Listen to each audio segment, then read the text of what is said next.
Welcome to the Good Faith Podcast, where friends who follow Jesus help each other make sense of the world. I'm your host, Curtis Chang. This podcast is produced by a nonpartisan 501c3 organization. In the last several decades, we have seen a dramatic increase in the number of Americans who have seen a mental health therapist.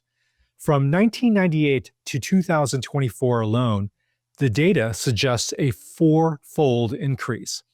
On an individual level, many have benefited from this practice, including me. But what happens at a cultural level? Does the cultural spread of the therapeutic mindset negatively affect how we as a society make sense of the broader world? Dr. Matt Loftus thinks it does. Matt is a practicing physician whose practice includes treating patients for mental health. However, his new book, Resisting Therapy Culture, argues that therapy has overreached from the individual level to negatively affect our culture, including the culture of the church. In my interview with him, I especially appreciated how he combines a personal vulnerability, he himself has benefited from therapy, with a cultural critique that merits our attention. Here's my conversation with Matt. Matthew, welcome to the Good Faith Podcast. Thanks, Chris. Honored to be here. Matthew, your book is titled Resisting Therapy Culture, and yet you caveat from the opening that you are not against therapy as a practice. So explain the difference between therapy as culture and therapy as practice. Yeah, thanks, Curtis. Therapy as a practice is a way of talking to people, working with people who are suffering from mental illness or other mental and emotional problems in their life. There's a variety of practices and schools of thought around it, but you have these things that people have been using for decades to work with people to help them. For example, in cognitive behavioral therapy, one of the most scientifically validated forms of therapy, to for example, identify thoughts that hurt them, hurt people, make them feel stuck. Things like black and white, all or nothing thinking, make them feel more depressed, more anxious, and then identify those thoughts and then change them. And that can be really helpful, even life-saving for people. Whereas therapy culture is more about taking all of these ideas and even just buzzwords from therapy, things that maybe sound therapeutic or scientific, and then just applying them to every imaginable situation until people are really misusing these concepts to,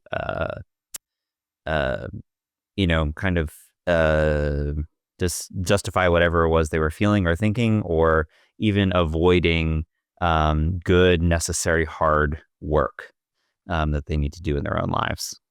Okay, I want to go into the substance of this Sure. therapy culture that your book covers, but I want to start with a preface, which is that it seems to me that when anyone is making a critique or analyzing something to do with mental health, it becomes really important to sort of play your cards at the outset of like, what's my own experience in the realm of Sure. mental health? So I had this experience when I, published my book, Anxiety Opportunity. I was really trying to present a theology of anxiety. And what was striking to me was how the thing that most people gravitated towards immediately were the personal stories I told about me being an anxious person. And, it makes sense actually when you think about it, is mental struggles, mental illness, it's such a personal, such a vulnerable, aspect of our lives that you need to know somebody understands where you're coming from. You need to know that somebody understands your struggles from the inside, and they're not just standing from the outside tossing in critique. So you're critiquing something about therapy culture, but first, what's your own experience of therapy, of mental illness? Yeah. I have a lot of different kinds of experience dealing with the world of mental health. I think probably the most important one in terms of being able to say anything meaningful about the subject is that I am a family physician. I work here in Kenya, and have been working here for almost most of the past decade.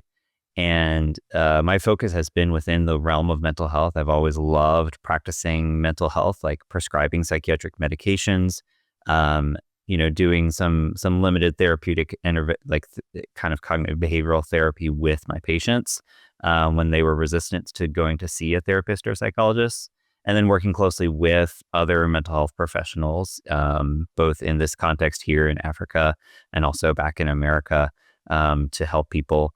I have had family members and friends who have struggled with mental health issues, and I've walked with them through that. And, I myself am a mental health patient. I take psychiatric medications to help me remain stable. I've dealt with, pretty severe depression and porn addiction.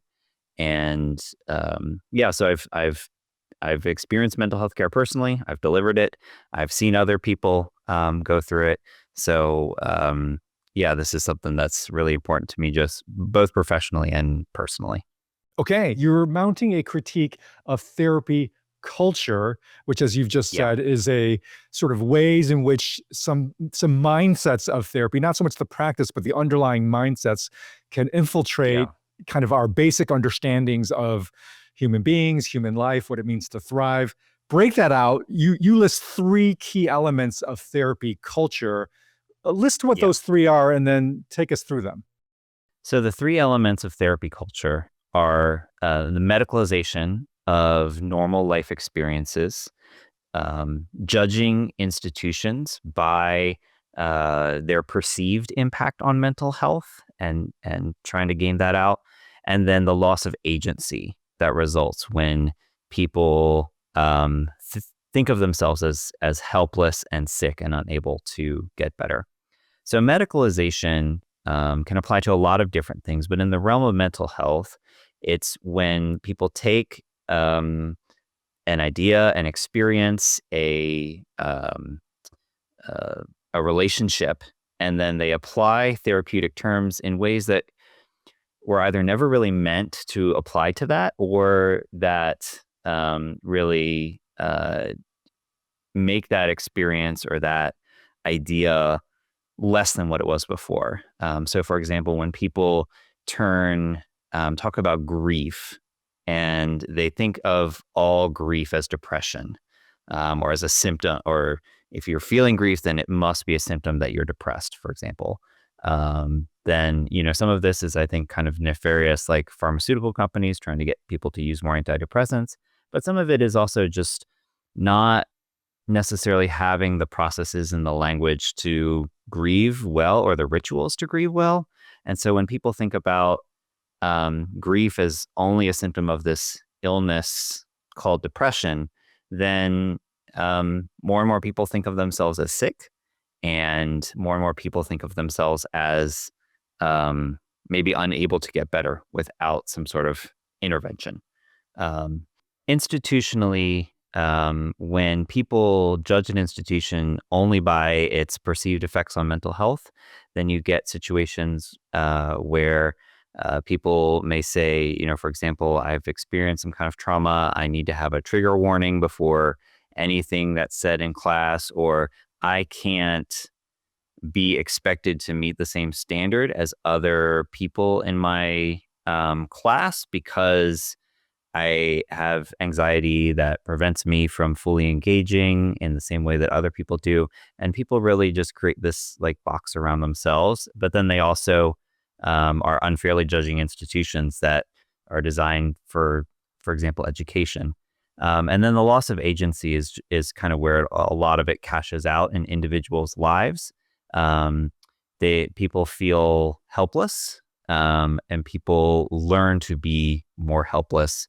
Another really common example is using narcissism or gaslighting. You say, well, this person gaslighted me. Well, no, you were just having a disagreement in your relationship. That's what happens in these relationships. But then if you say it's gaslighting, then that implies that this other person is an abuser. There's nothing you can do in that situation to like improve the relationship. There's only like escaping it. And yeah, just makes people psychologically sicker in the end. It seems like a lot of what you're talking about is just like a very misdefinition in therapy culture of what is health and what is not health. So that, Yeah, grief is viewed as not health, when in reality, it's actually in some ways a very healthy in terms of normal, expected, the way we were designed to be, to have a reaction to something hard in our lives, right? yeah, So yeah, some of it, I think what absolutely. you're talking about is like we're misdefining, mislabeling very human realities, like we're going to struggle, for instance. We're going to have a Yeah, hard time in learning. That actually learning is designed to be hard. That's how you learn. yeah, And so if we make, any difficulty you're experiencing in learning, we've actually mislabeled the very experience of learning. So that makes sense. yeah, And I think it's important for us to be aware of that. You also make this really interesting claim that it's not just misidentification, but it's the very focus on our mental health and our mental experiences that can be problematic. At one point, you make this claim, which may be surprising to some. You say this: research has demonstrated that achieving mental health is a goal that becomes more impossible the more someone dwells on it. So that's a super interesting claim. Can you expand on the research behind this? What is the research that shows, hey, actually, the more you focus on mental health, the more elusive it gets? yeah. So a lot of that research is based around screening programs for mental health, which are becoming more and more popular in schools. Illinois, for example, I think just passed a bill trying to mandate this across the state. And what research is finding from big, robust trial like examinations of where this is done, for example, in Australia, where if you ask teenagers and especially students who are, if you ask them every day, well, do you feel sad? Do you feel anxious? Do you feel depressed? Um, do you feel safe in your home? Like, even though a little bit of that screening may be helpful, like asking people about it over and over again especially in the context of um, a social and educational milieu in which for some people, having a mental illness is almost like kind of an identity marker, and a way of setting themselves out from the crowd, which, as we know, all teenagers enjoy doing. And it's kind of being exceptional. And so, really having this focus on is your mental health okay? Is your mental health okay? Are you having these symptoms? Are you having these problems? Like asking kids over and over again. Like the studies have shown that these school-based mental health programs actually tend to increase rates of depression and anxiety and kind of self-identified markers of poor mental health and decreasing their wellness. You're right. It's sort of like, are you thinking of a pink elephant? Well, I wasn't until you just said that. So Oh it's yeah, kind of an exactly. extended Yes. version of that applied to disease, right? Yeah. Right. Right. Right. I mean, if you've ever, and again, this you also see this again in like advertisements. Do you ever feel nervous talking in front of people? Well, you might have social Right. anxiety disorder, and here are all the other symptoms of social anxiety disorder. And Yeah. then you start to think, well, I guess I could have that one, Yeah. Yeah. and yeah, this one over here, I definitely feel that sometimes. And then you think you have a disorder, and then again, the research has also shown that, for people who are kind of starting off somewhere in the middle or maybe not all that sick at all, like the more that people think about the diagnosis that they have, they Yeah. often start to have symptoms that they didn't have before, which can, is very frustrating for practitioners. And, it kind of provides this um, diagnostic center of gravity that Yeah. pulls people in sometimes. Well, I wonder if part of the dynamic is this suggestive quality of a diagnostic category, Oh, 100%. right? So that's that. But there's also this element of, if you focus on what you are not, that gap between, who you are and who you're supposed to be becomes even more greatly felt, right? Like, Yeah. if you focus on like, hey, you're not, lifting 350 pounds of weight in the bench press room. Like, oh, you're right. I'm not. Like, I must be weak, right? Like, when you emphasize the Yeah. gap, you become ever more aware of that gap. So is Oh that yeah. partly what's going on? That like, if we're told, hey, you're not feeling this way, then it's like, oh, there's a problem with me. Yeah. Yeah, definitely. I think that there is it's it's really hard, I think, especially outside of, I think, a really robust understanding of what it means to be a human being, to think about, well, like, well, what is mental health? There's lots of different elements, I think, that you can kind of pick up of, a sense of peace and good relationships and all these other things. But then, I think people are also seeing a lot of images on social media of unrealistic, whether it's bodies or lifestyles that does make people feel a little bit bad about, like, oh yeah, I'm not lifting 350 pounds. Well, what am I? And I think you can have kind of some same elements with the mental health. Yeah, or this notion of self-actualization that I think you talk about in Mm-hmm. your book as sort of the kind of acme of mental health is when we are Yeah. self-actualized. And it does seem to me like if you focus on the self as the definition of self-actualization, you are going to have this dynamic of it sort of ever receding out of your grasp because Yeah. a Yeah. self turned inward, as Augustine would say, right, is a self actually deformed. And so the more we Right. focus on ourself and our self actualization, the more we're not actually getting actualized in the image of God. Yeah. Yeah. Exactly. It also strikes me, Matthew, that a key part of this for a Christian in terms of making sense of therapy culture is really how we understand suffering. Because therapy culture seems to, like you said, medicalize any aspect of suffering so that if you are Yeah. experiencing some sort of pain, some sort of suffering, it means you have some sort of mental disease, right? Or Yeah. if you're, for your second one, judgment of mental health is the highest criteria. If you're suffering, it means there is something fundamentally wrong, right? Because Yeah. that's the highest criteria is the absence of suffering. Um, so say more about, especially for Christians, why it's so critical for us to have a robust theology of suffering when we're talking about mental health. Yeah, I think there's a lot of different elements that come into play here.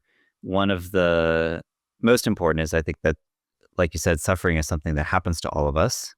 It's a normal part of our lives, here on the other side of the fall before we get to heaven. And um, so having a multifaceted understanding of where suffering comes from, I think, is really helpful to understand. Like, okay, so there's suffering that comes because other people sin against us. There's suffering that comes because of the sins and bad choices that we make. There's a suffering that comes because, um, you know, of spiritual warfare. There's suffering that comes that we just can't explain. Terrible things happen, and sometimes we like to think that there's a reason for it, but there isn't always. And I think that, one of the ways where I think, one of the things therapy culture is reacting to um, is this Christian sense that there always has to be God always has a purpose for it. And, like, well, sure, in this grand sense, but I don't think it's fair for a lot of people to try to figure that, to necessarily, like, discern a pattern or a purpose.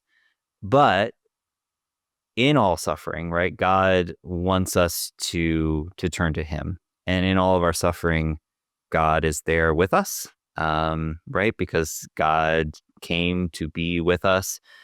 Jesus suffered and died in our place on the cross, and um, no matter what, no matter why the suffering came or how terrible the suffering is, like, Jesus is there, and He loves us, and He wants us to um, enjoy Him, find comfort in His solidarity with us, and look forward to the healing that comes when we trust in Him. Matthew, I am a big believer in trying to help people make theological sense of their mental illness or mental struggles. Uh, so hugely important. At the same Yeah, time, absolutely. as someone who has experienced anxiety and depression, I know that for myself, in the depths of those experiences, like the last thing I wanted to hear was somebody give me a theology of mental illness or a theology of anxiety. I just want to feel better. Okay. Or I Yeah, want to is the sort of yeah, fundamental cry. And it's almost like you can theologize and make sense of it better when you're outside the depths of the experience, when you're reflecting back on it, than when you're right in the yeah, middle of it.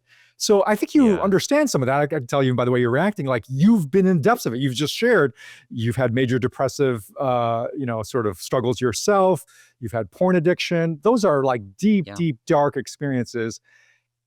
Sort of share with us, what was your sort of critique and your theology? Did that only come sort of after you emerged from the depths of that? Or did somewhere in the depths of that, did you actually experience some solace, some relief, some benefit, if not, obviously not removal of all Sure. that pain, but did it impact in some way while you were suffering, not just in reflection post hoc of Yeah. that suffering?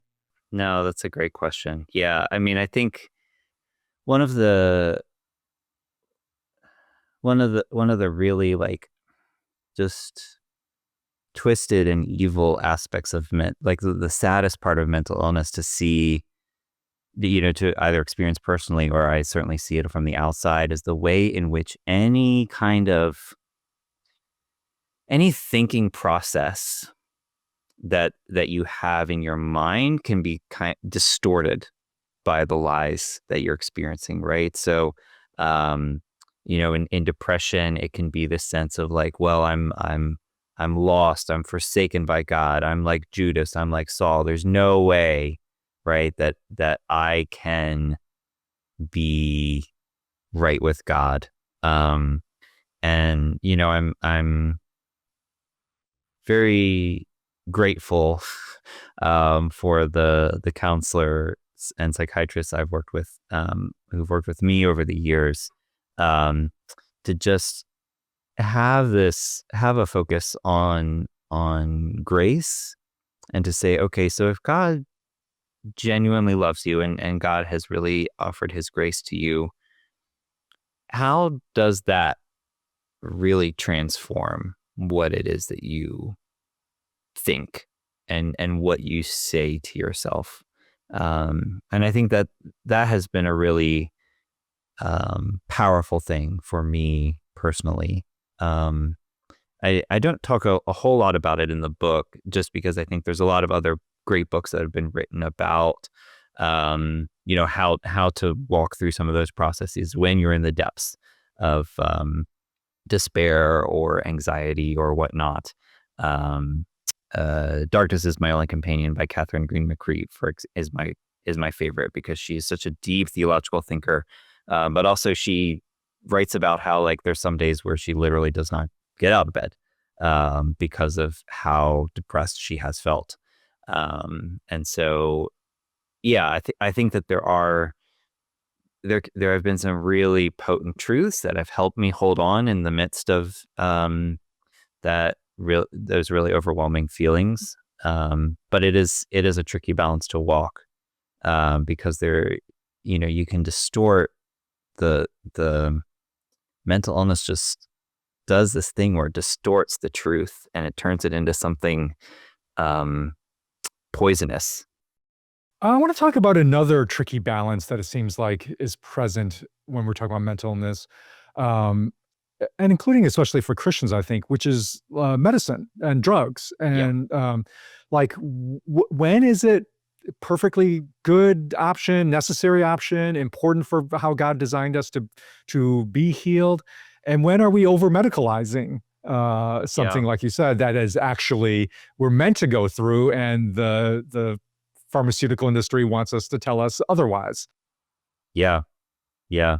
No, that is a tricky question, and a lot of it does come down to, I think, the individual, and the provider that they're working with. I mean, certainly there is this conversation happening now, in outside of the Christian world, about when is psychiatric medication appropriate. I think there's been some some healthy pushback on the medicalization side, and then there's also been, people that are like, well, a keto diet and exercise are going to do it. I'm like, sorry, no, this is not realistic, right? There's some Yeah. really, really sick people. So, I Yeah. mean, so one of the things is about the severity of the symptoms, right? Yeah.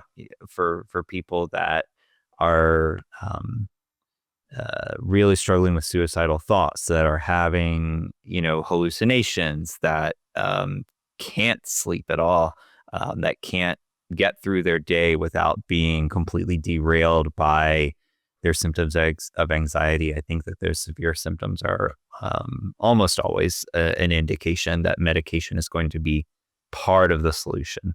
And I think that's the other key element, right? Is that medication is always part of the solution. It's a bigger part for some people, right? For some people, like the discipline and the self control that they need to exercise in their life is about like taking their medication every day, for example. And for other people, it's going to be like the medication helps you. It gives you an edge over those symptoms, right? It helps take, like, defang the symptoms that you're feeling enough so that you can like get out of bed, as opposed to like being stuck in bed all day, or feeling really trapped in your own mind.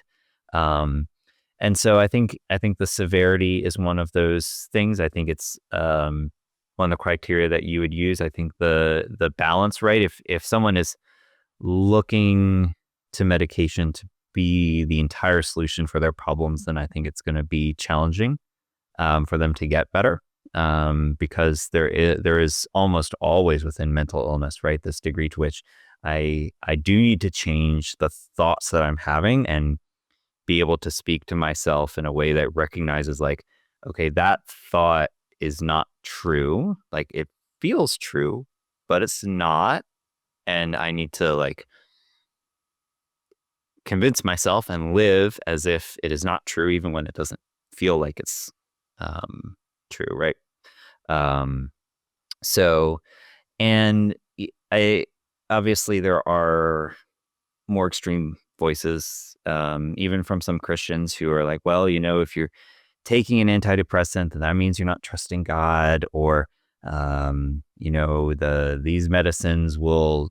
I remember this is not a particularly prominent person, but someone once said, taking this medication will dull the voice of the Holy Spirit in your life. I'm like, the Holy Spirit still speaks. I don't think we can mess with our brain chemistry that much that we can prevent the Holy Spirit from speaking to us.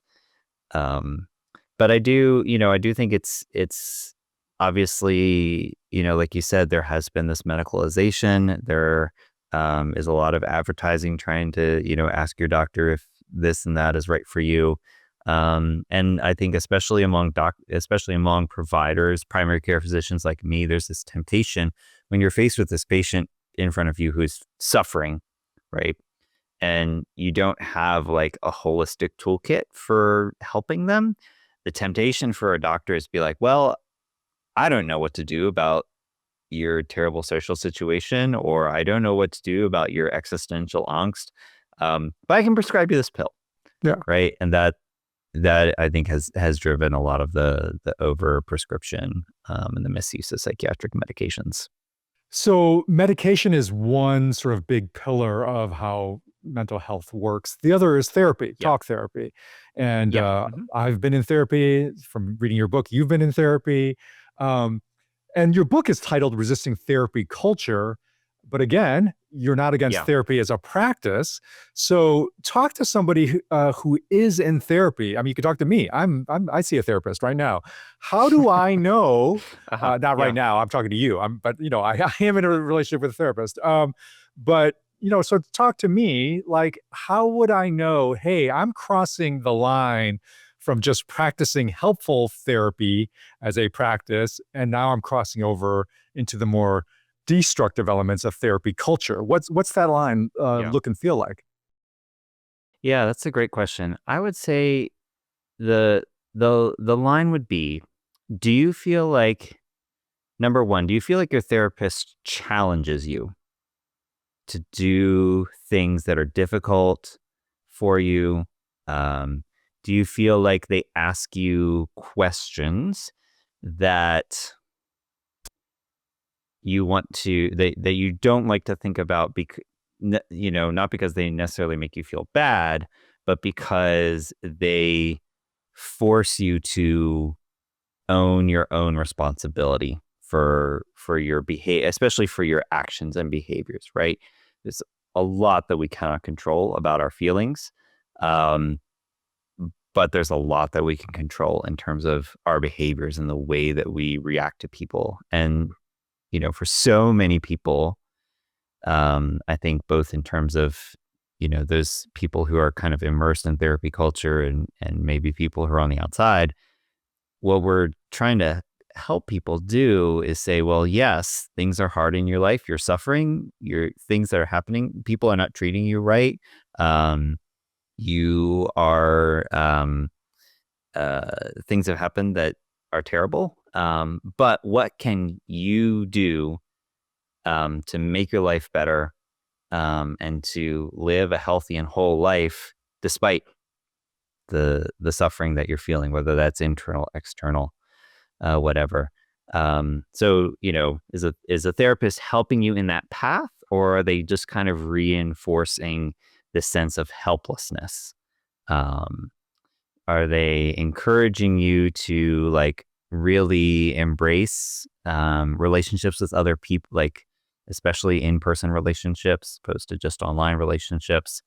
Are are they helping you, and I mean, over time, right? Are your symptoms getting better, or are you getting more entrenched in your symptoms?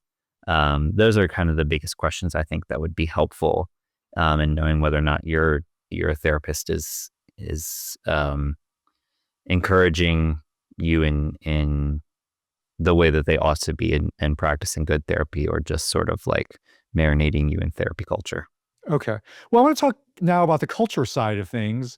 Uh, Cultural transmission relies on institutional transmitters.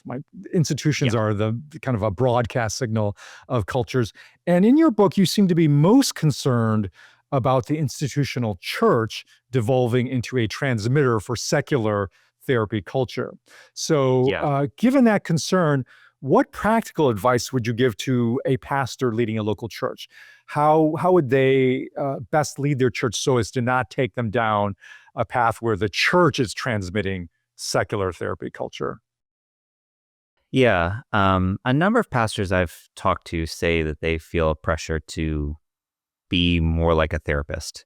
And my advice would be, um, don't.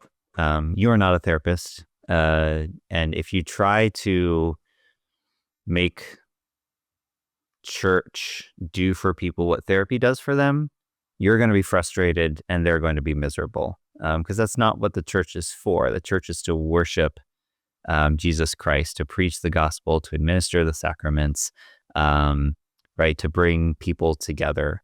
So I think the number one thing is, if you're a pastor, like, do focus on the things that only you can do in someone's life.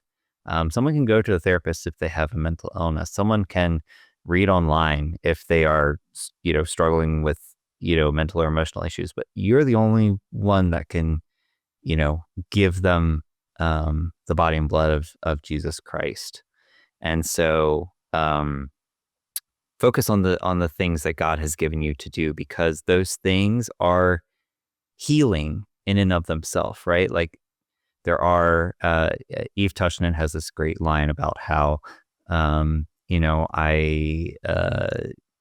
skeptical that people can be healed of cancer solely through prayer. But if I met 5 people on the bus who got better from cancer just from prayer, I might rethink my priors. So she's talking specifically on mental illness and addiction there, right? Of just by coming to church and worshiping God and being in a Christian community, like some people do just get better, or in not necessarily that they get fully healed from their depression or whatever, but like it definitely those elements of like those are the elements by which God communicates His love to us. And so when the church is a place where people go and are able to receive God's love in whatever way that they need, like that can be really powerful in their life.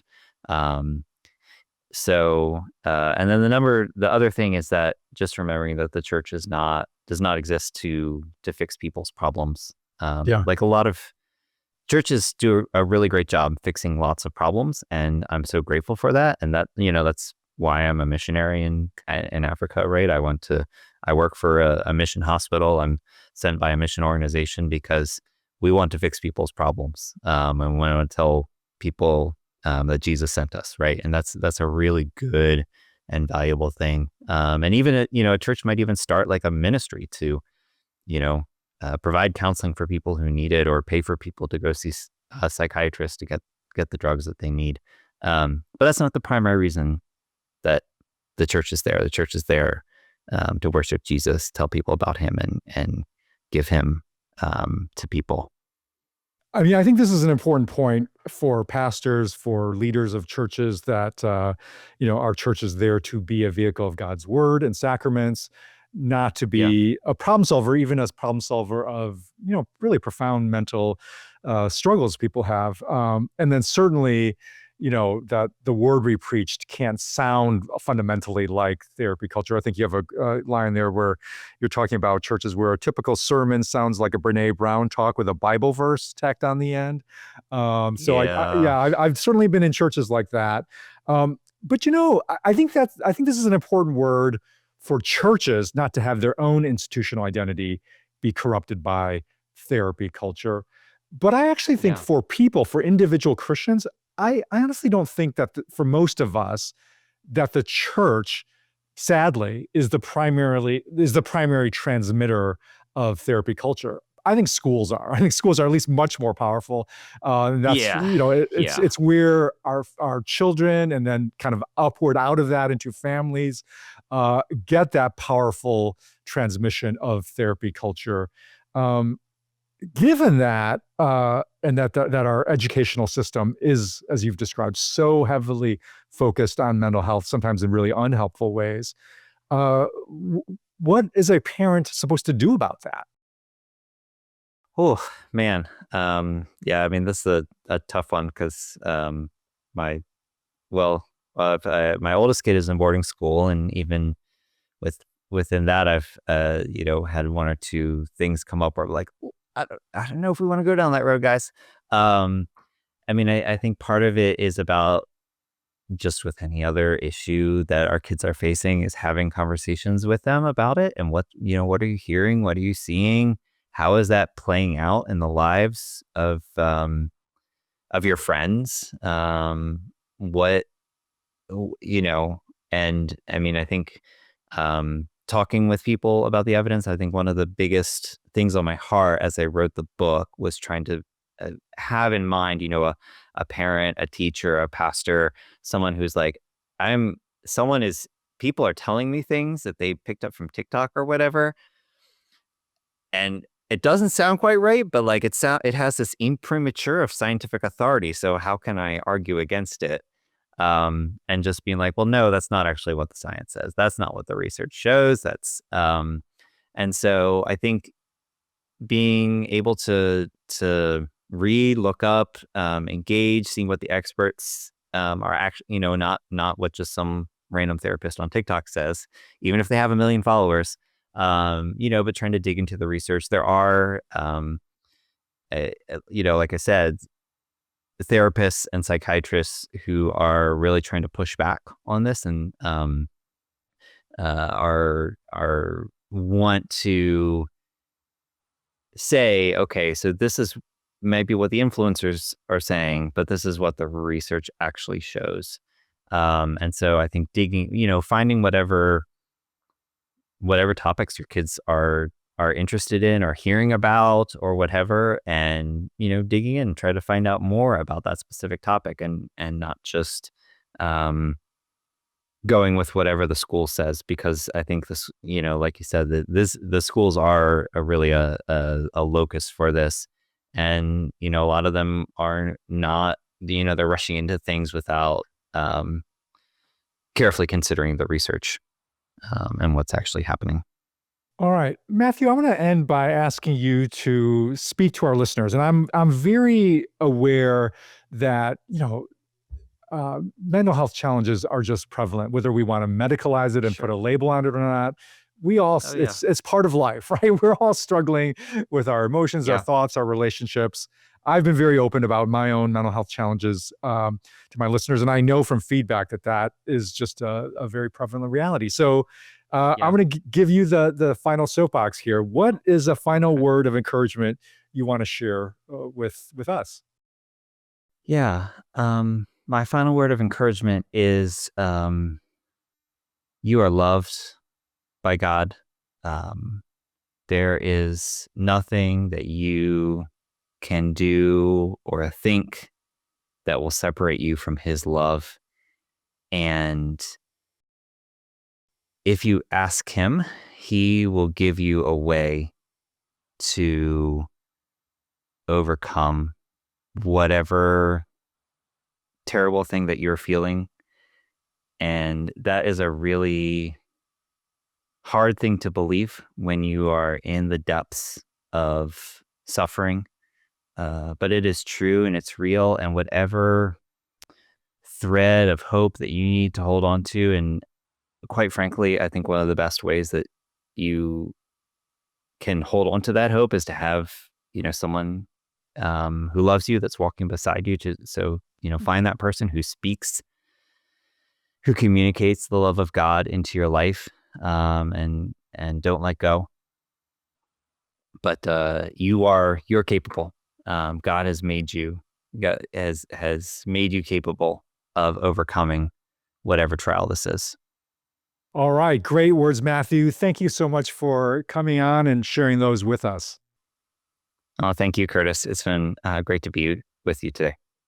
And listeners, thank you for joining us today. And we look forward to next week when we once again gather around the campfire.